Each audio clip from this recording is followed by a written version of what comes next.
बिस्मिल्लाहिर्रहमानिर्रहीम। अस्सलाम वालेकुम। अच्छा, वैसे फ़िक्रमंदी वाले मामलात हैं, काफ़ी हालात ऐसे चल रहे हैं, तो जो मैंने कहा कि आपस में मशवरा मुशावरत कर ले, ताज़ा तरीन जो कोई सूरत हाल है आप तक पहुँचा दूँ। ये असल में आज ये IOM का एक प्रेस रिलीज है, वजारत इमिग्रेंट, यूनान, असाइलम सर्विस, ये तीनों चारों इदारे इकट्ठे काम कर रहे हैं। तो सबसे पहले तो नोट फरमा लीजिए कि ये थिवोन 196-198 पर ये वजारत असाइलम, वजारत इमिग्रेंट और ये IOM के दफातर मौजूद हैं। ठीक है। अच्छा, अब मैं कहना क्या चाहता हूँ, बात ज़रा फिक्र की है, तो इसलिए मैंने कहा कि मैं थोड़ा सा पहले कोई और चीज़ बता दूँ, लेकिन फिर भी वो कहते हैं कि बात बतानी ही पड़ती है ना। वो 3 रोज़ ऐसे हुआ कबल कि मिकोनोस जजीरा से तकरीबन 85 से 90 हमारे साथियों को, मुख्तलिफ ज़्यादा पाकिस्तानी थे और दूसरी अक़वाम के भी लोग उसमें शामिल थे, तो उनको गिरफ्तार कर लिया गया। अब हकीकत है, ये बात बड़ी तल्ख है, लेकिन ये हकीकत है। वो स्कूपा, वो गिरफ्तारियां जो मैं मुसलसल 1 माह से आपको बताता आ रहा हूं, वो शुरू हो चुकी हैं। मिकोनोस जजीरे के चश्मदीद गवाहान, काफी ज्यादा शहजादों ने, बच्चों ने मुझे फोन किया, जावेद साहब हमें गिरफ्तार किया जा रहा है, और ना सिर्फ गिरफ्तार किया जा रहा है बल्कि घरों के अंदर भी दाखिल हो रहे हैं। तो मैंने कहा कि ये बड़ा लाजिम है, बड़ा जरूरी है कि आप सब तक भी आगाही करूं, और दूसरा आगाही के साथ साथ आपको करना क्या चाहिए, और ये IOM की प्रेस रिलीज क्यों मैंने ये चुना है कि इसके मुताबिक आपको आज बताऊं। सबसे पहले तो ये है कि बड़ी शदोमद से मुझे अंदेशा है कभी कि ज्यादा शिद्दत आने वाली है, यानी कि जजीरों से उन्होंने शुरू किया। और जजीरों से क्यों शुरू किया? वो चाहते हैं कि जजीरों में जो है टूरिस्ट इनका जाता है। इस वक्त इन्होंने बहुत ज्यादा लंबी चौड़ी कोशिश करके, बहुत लंबी इन्वेस्टमेंट करके कोशिश की है कि जजीरों में विजिटर्स, टूरिस्ट, सयाह आए। और उस कोशिश के बाद वो कहते हैं कि अगर किसी तरह किसी फॉरेनर ने वैक्सीन ना ली हो, हिफाजती टीके ना लगाए हो, तो किसी तरह से भी वो 1, 2, 4 फैल जाने की सूरत में उनको गिरफ्तार करें, ताकि सयाह जो है, टूरिस्ट जो है, जिन पर इनका मुल्क चलता है, वो इत्मीनान पाए कि भाई यूनान जो है वो काफी बेहतर इंतजामात रखता है।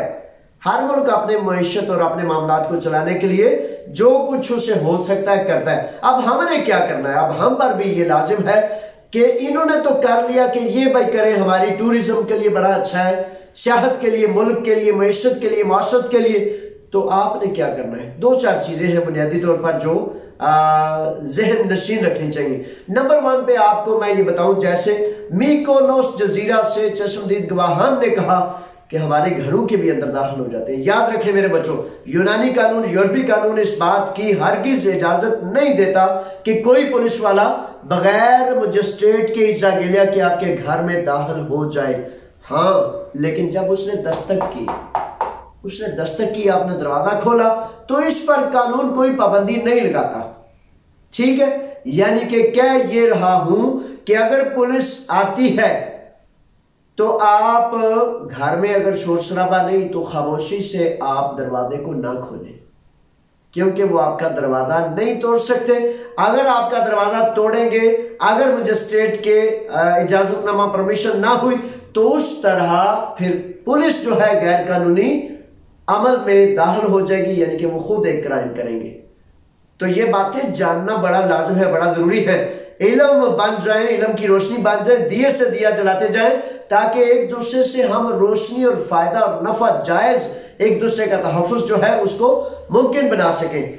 तो ये सूरत हाल है। अच्छा, अब ऐसा है कि आदिया गासिया के हवाले से भेड़ बकरी का काम जमींदारी का वाहिद ऐसा काम है जिस पर आप तहफ़्फ़ुज़ हासिल कर सकते हैं, यानी कि आदिया गासिया, और उसको ऑनलाइन भी कर दिया गया है। infotime.com को पढ़ना बेहद आपके लिए लाजम है, बेहद मुफीद है, और इन्फोटाइम से ही ये मैंने प्रेस रिलीज निकाली। इन्फोटाइम असल में बताता चलूं कि हमारा अपना क्रिएट करता एक प्लेटफॉर्म है, इस पर उर्दू में लिखा करें। ये कोई गैर मुल्की इदारा नहीं, हमारा अपना, अपने बच्चों के लिए, अपनी कौम के लिए, आप इमिग्रेंट्स के लिए हमने ये बनाया है ताकि आपको हालात हाजरा से आगाह करते चले। अगर आपने उस मुतल्लिका इदारे को आपने कोई लिंक करना है तो उसको तवज्जो से पढ़े, और तवज्जो से पढ़ने के बाद उनकी जो उन इदारों की, असाइलम की, IOM की या मुख्तलिफ इदारों की जो मेल्स हैं उस पर क्लिक करके आप उस इदारे में वहां से जा सकते हैं। ये ब्लॉग की एक खसूसियत होती है जो यूट्यूब में या फेसबुक वगैरह दूसरों में नहीं हो सकती। ठीक है जी। अच्छा, अब आते हैं कि दो तीन बुनियादी चीजें हैं। बड़े सारे नौजवान ये भी सवाल करते हैं कि जावेद साहब वो डेटा शो नहीं हो रहा। अच्छा बच्चों, गुजारिश ये है कि जब इन्होंने स्कूपा, गिरफ्तारियां और इमिग्रेंट्स को बाहर निकालने का, और ये जब आपको प्रेस रिलीज बता दी गई, पहुंचा दी गई, कल मुझे खान साहब का फोन आया और उन्होंने मुझे कहा जावेद साहब वो तुर्की वाला इंटरव्यू शुरू हो गया। तो मैंने कहा भाई तुर्की वाला इंटरव्यू कौन सा शुरू हो गया? तो बहरहाल बात को मैं लंबा होने से बचाने के लिए आपको बताता हूं कि अब इंटरव्यूज ये लिए जा रहे हैं कि आप बताएं कि तुर्की में आपकी जान को क्या खतरा है, अगर नहीं तो आप जाएं और जाकर तुर्की में पनाह लें। यानी कि ये हालांकि बेतुकी बात है, एक फर्द ने यूनान में पनाह ली है तो वो दूसरे या तीसरे या चौथे मुल्क में क्या उसको खतरा हो सकता है। लेकिन अब ये इंटरव्यू भी जारी हो चुके हैं, इसलिए ज्यादा चौकन्ना, ज्यादा होशियार होना बड़ा लाजिम है। अच्छा, अगर इसमें अब आप दूसरा सवाल आजकल बहुत ज्यादा आ रहा है कि डेटा नजर नहीं आ रहा। डेटा इसलिए नजर नहीं आ रहा कि डेटा फॉर एग्जाम्पल 2 साल तकरीबन पाराताशी और मुख्तलिफ मराहिल जारी रहे, तो उन 2 सालों में तकरीबन 1 लाख अफराद जो है असाइलम के दरखास्त दहिंदा वो इंतजार कर रहे हैं। तो क्या 1 लाख का 1 लाख फर्द, फॉर एग्जाम्पल 1 लाख ही समझ लेते हैं, तो 1 लाख का एकदम डेटा शो हो जाएगा या आज आएंगे, कल आएंगे, परसों आएंगे? नहीं, किसी का इंटरव्यू है, किसी की रिजेक्शन है, मादरत से अपफासी आ गई है, किसी का फैसला आ गया, किसी का रिन्यूअल है, तो सबको उन्होंने मुख्तलिफ चीजें आगाह करना है। अगर एक हफ्ता आप देखें कि एक हफ्ता के अंदर आपको नहीं, यानी कि सिलसिला ऐसा जो आपके हाथ में नहीं है या डेटा नजर नहीं आ रहा, तो फिर आप चाहें तो वकील से रजू कर लें ताकि वो असाइलम सर्विस से रब्ता करके पता चलाए कि आपकी अपफासी आ गई या क्या। अब IOM की तरफ दोबारा आता हूं। IOM कहता है कि अगर आपकी अपफासी आ गई है और उस पर आपने अपील दायर नहीं की तो जान लीजिए आप गैर कानूनी हो चुके हैं। आपका मेडिकल, आपके तमाम मामलात, आपकी रिहाइश, सब कुछ जो है वो रोक दिया गया है। किसी वक्त भी पुलिस आपको गिरफ्तार कर सकती है ताकि आपको जबरन डिपोर्ट करने के लिए 18 माह तक हिरासती कैंप में बंद कर दिया जाए। ये बड़ा तकलीफ दे और बड़ा मामला है, लेकिन फैसला आपने खुद करना है। बाज़ औक़ात अपनी जरूरियात तकलीफ इस 18 माह से भी ज्यादा तकलीफ दे होती है, लेकिन फैसला हर एक ने खुद करना है। IOM का कहना यह है कि अगर आप समझते हैं कि आपने पुलिस से तहफ़्फ़ुज़ हासिल करना है तो फौरन IOM में इंदराज करा लीजिए। इंदराज कराने के बाद जहां पुलिस चेकिंग हो वहां जनाब वो IOM का रसा कराना वतन वापसी का कार्ड दिखा दीजिए। पुलिस से आपको कोई खतरा नहीं, वो आपको गिरफ्तार नहीं करेंगे, क्योंकि वो जब जान लेंगे कि ये खुद अपने वतन वापस जा रहा है तो वो आपको गिरफ्तार नहीं करेंगे। और इस तरह आप 18 माह की गिरफ्तारी से, हिरासत से, बहुत तकलीफ दे उस अमल से गुजर जाएंगे, बच जाएंगे, महफूज रह जाएंगे। ये रास्ता है। अच्छा, एक और सवाल आजकल बहुत ज्यादा आ रहा है ये असाइलम के हवाले से। बाज़ बच्चों ये गुजारिश है, नीम हकीम खतरा जान और नीम मुल्ला खतरा ईमान। ना अपनी जान को खतरा डालें, ना अपने ईमान को खतरा डालें। पूरी सनद से बात सुनने के लिए बाकायदा कानून जो यूनानी कहता है उसको देखा करें, उसको परखा करें। और आप मुझसे जब पूछते हैं ना टिकटॉक वाला फलां ये कह रहा है, फलां ये कह रहा है, तो मुझे क्या पता उन बेचारों का क्या मसला है, क्यों कहते हैं, क्या कहते हैं, वो उन बेचारों को ही पता होता है। अच्छा, मैं जो कह सकता हूँ यूनानी कानून में क्या है वो आपको बता सकता हूँ। अच्छा, पहले भी मैंने बताया था, अब दोबारा बताता हूँ। ये आजकल सवाल काफी ज्यादा आ रहा है कि क्या बैंक में हमारे पैसों को खतरा है। मेरे बच्चों, जैसे IOM ने ये प्रेस रिलीज की कि जब आपके पेपर्स खत्म हो जाते हैं, आपका फैसला आ जाता है, मैं आप तमाम असाइलम सीकर्स को एडवाइस करता हूं कि पैसे ज्यादा बैंकों में हरगिज ना रखें। क्योंकि अगर खुदा न खास्ता आपका फैसला आ गया, कार्ड रोक दिया गया किसी सूरत में, तो बैंक ब्लॉक होना भी मुमकिन है। यानी कि अगर आपने पैसे रखे हुए और बैंक अकाउंट ब्लॉक हो गया, रोक दिया गया, तो उसमें पैसे आप ना ले सकेंगे ना दे सकेंगे। आज एक सुबह बच्चे का फोन आया, वो कहता है मेरा तो कार्ड बड़ी मुद्दत से नहीं रिन्यू हुआ, लेकिन मेरा बैंक लेता भी हूँ देता भी हूँ। अल्लाह करे ऐसा ही है, लेकिन एहतियात करने में हर्ज नहीं। आप अगर 2-4 हज़ार यूरो आपने खून और पसीने से कमाने के बाद आपने बैंक में रखे, उधर से कार्ड रुक गया या बैंक का अकाउंट रोक दिया गया, तो मेरे बच्चे फिर उस तकलीफ से गुजरने से बेहतर है कि आप वो आपने किसी बहरूपिये भाई को ना दे, क्योंकि एक जगह से उठाएंगे दूसरा अपना कोई आपका भाई आपका बाजू खा जाए, तो उससे बेहतर है कि बड़े चुकने होशियार होकर आपने घर भेजें, अपने बीवी बच्चों को भेज दें, अपने माँ जी को भेज दें, बाबा जान को भेज दें।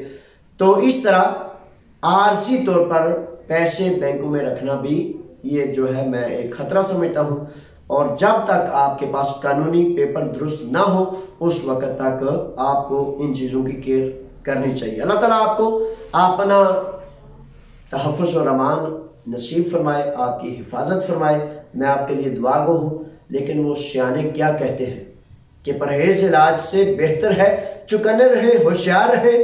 अल्लाह ताला उन कौमों पर रहम करता है जो अपनी हालत पर खुद रहम करती हैं। अगर आपने अपने आप पर रहम ना किया, जिस तरह के वाकयात बड़े सारे मामला हो रहे हैं कि चौक में, चौराहे में, प्लातिया अमोनिया में, प्लातिया मुश्तरकी में, कातुपातीसिया में, मुख्तलिफ जगहों पर बड़े सारे ऐसे वाकयात हो रहे हैं। आपका दुश्मन, आपको पकड़ने वाला आपको फाइल लगा के इंतजार कर रहा है कि किस तरह ये गलती करें और उस गलती पर किस तरह ऐसे चुटकी से इनके गले में फंदा डाल के इनको कौम को भी बदनाम करें, इसके मुल्क को, मिल्लत को भी।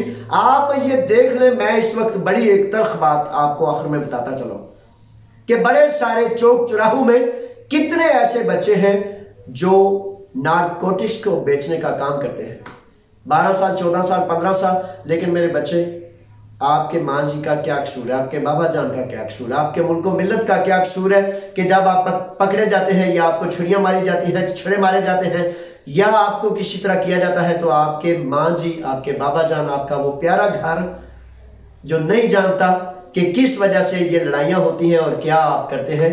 बड़ी मेहरबानी से मेरी तरफ से भी बड़ी एक गहरी गुजारिश है कि आप खुदा के वास्ते ऐसे कामों से बाज आ जाए। वो कहते हैं slow and study wins the race. मुसलसल चलेंगे तो जीतेंगे। वो कछुए खरगोश की कहानी का पता है ना, 2 दिन छलांगे मारी, यानी कि अगर आपने नाजायज काम करके 200 यूरो डाला, 500 डाला, 600 डाला, 1000 यूरो भी आपने ये बदी के कामों से, रोजाना नशा और चीजें बेचने से कर लिया, 1000 यूरो भी आपने कर लिया, तो 25 साल की सजा या गला कट जाना या हाथ पांव कट जाने, देखिए उसका कोई अजाला हो सकता है। मुझे सिर्फ आपकी फिक्र है, इसलिए बताता हूं। और आखिरी बात ये कहता हूं कि बड़े सारे बच्चे जो बज़ाहिर सियाने भी नजर आते हैं, बज़ाहिर फैमिलियों वाले भी हैं, बज़ाहिर कुनबे कबीले भी अच्छे से हैं, लेकिन जब उस मंदिर पर जाते हैं तो ऐसे करके टिकटॉक बना के वो बेचारे बता देते हैं कि भाई सब जान ले, मुझ में कोई जनाब अच्छापन नहीं है, मैं तो एक एंजॉयमेंट वाला बच्चा हूं। तो मेरे बच्चों, जब आपकी वो वीडियो आपकी बीवी, आपकी माँ जी, आपका बेटा, आपकी बेटी देखेगी तो वो कहेगा इस तरह का मेरा बाप है जो शर और शैतानी में जरा शर्म नहीं करता। तो मेरे बच्चों, कुछ थोड़ा सा सोच लिया करें। बड़ी सारी शिकायतें आ रही है मुझे कि समंदरों पर जाकर, मिकोनोस और मुख्तलिफ इलाकों में बच्चे जाकर ऐसे नंगे बच्चे बच्चियों पर गंद में, अब क्या कहूं आपको, फहाशी और गंद और जिल्लत में वो कहते हैं यूरोप है जनाब, यूरोप है तो बस एंजॉयमेंट है। यार कुछ तो ध्यान कर लो। ना अल्लाह का डर है, ना अल्लाह के रसूल का डर है। अपनी उस बेटी का ख्याल कर ले जो अल्लाह ताला ने आपको एक रहमत और नेमत के तौर पर अता फरमाई है। अपने उस बेटे का ख्याल कर ले, अपनी उस बीवी का ख्याल कर ले, माँ जी का ख्याल कर ले। क्या आप एक इज्जतदार घराने से हैं, आपका तलब जो है इतने लोगों से है, तो सब क्या कहेंगे कि यूरोप में गया है तो एंजॉय कर रहा है? नहीं, वो कहेंगे कि अच्छा भला था, इंसान लगता था, ये हवानों वाले काम क्या कब से इसने शुरू कर दिए। तो अल्लाह ताला रहम तब करता है जब आप चाहे कि आप पर रहम किया जाए, जब आपकी हरकतें ऐसी हो, वो कहते हैं ना दाना कि जब हम किसी बच्चे को कहते हैं कि बेटा खड़े होके पेशाब नहीं करते, बैठ के पेशाब करते हैं, तो वो बड़ा ऐसे चक्कर लगा के पेशाब कर रहा हो, बात मादरत से, बातें बड़ी तल्ख है, तो वो छोटा कहेगा कि शर्मो हया तुम में नहीं और नसीहत मुझे करते हो कि मैं बैठ के पेशाब करूं कि छींटे ना उड़े। बातें सख्त हैं, लेकिन कभी कभार झंझोड़ के एक दूसरे को कहना पड़ता है। गाड़ी के आगे आप नीचे आ जाने वाले हो, खुदा ना करे, तो आपको धक्का देकर भी आपको बचाना उस वक्त सबसे बेहतरीन अमल होता है। तो इसलिए बातें जरा सख्त हैं, ताकि आपको, आपकी इज्जत को, आपके माँ जी, आपके बाबा जान, आपके घर, आपके वतन, आपके दीन को आपसे बड़ी जिल्लत का सामना है। बड़ा शर्मिंदा है आपका कुनबा आपसे, आपका दीन बड़ा शर्मिंदा है, आपका मुल्क मिल्लत शर्मिंदा है।